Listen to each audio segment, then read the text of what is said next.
So as planned, we went to That's Toast for our breakfast.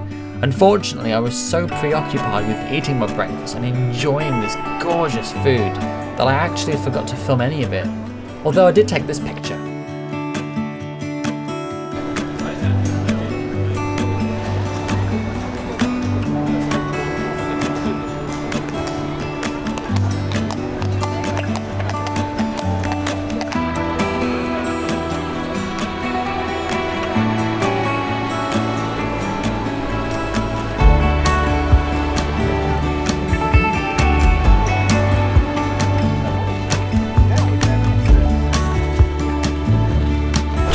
As I was wandering through this market, we were going to try and find somewhere that had like this canal system here, and I found this clearing which seemed to be correct in that there was a river, but then we just found this market that we just started wandering through, and honestly it's one of the really nice parts of Bruges that we didn't even know was here.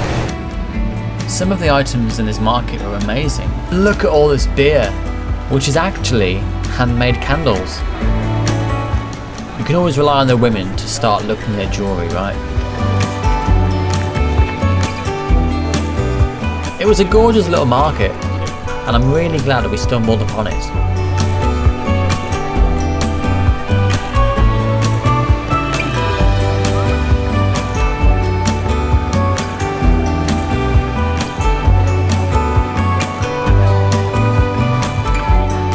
And with the amount of shops selling cakes and biscuits and sweets, it was inevitable that we would end up in one of them.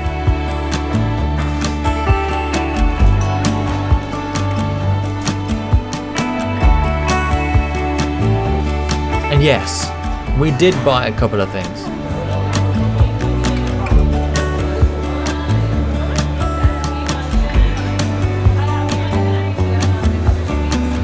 So all finished in Bruges, just scoffed our faces full of ice cream, and now we're heading into the car, where we'll be then heading on a 2-hour drive to Dinant.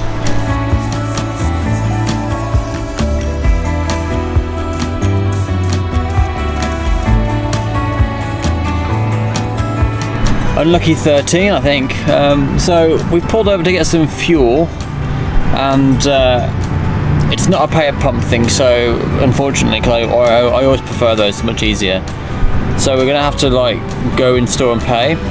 So I don't know what you guys are used to, but for me, you turn up, you take the nozzle off, you wait for the cashier to activate it, and you start filling up.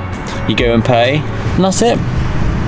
But I've taken the nozzle off, I'm waiting around, nothing's been activated. Rachel's gone in to pay, because there's no payment option here, so it might be a prepay thing. She's paid for €50 worth of fuel, and the pump's still not activated, so I don't know what's going on.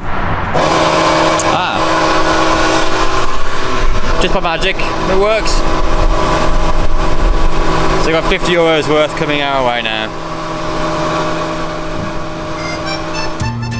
After the fuel fiasco, we continued our journey to Dinant.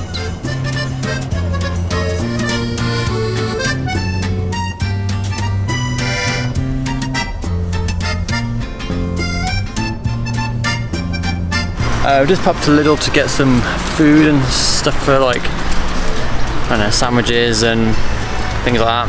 Hopefully within 5 minutes we'll be at our place, and then we'll start exploring Dinant. It's also the birthplace of the person who invented the saxophone, so you see a lot of saxophone influence there. And what else? A fort of sorts on a cliff, which I'm sure will be better to explain once you see it.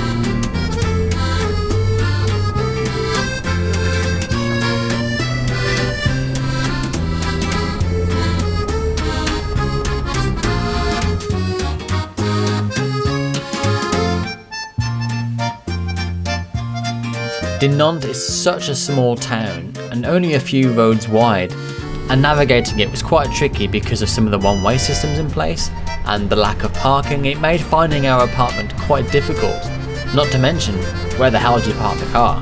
But a long story short, we found a spot for the car, we found the apartment, all is right with the world. It's coming up to 6 o'clock and we finally got to our apartment here in Dinant, and it's beautiful, it's so beautiful. Being a top floor apartment as well, with these skylights and these big windows, as you can kind of see behind me there. And that's a lot of heating. Oh my god, it's hot. We have aircon, which took some figuring out, because even when you read the instructions, it's basically turn it on, obviously, switch it to aircon, and turn the temperature down to where you want it.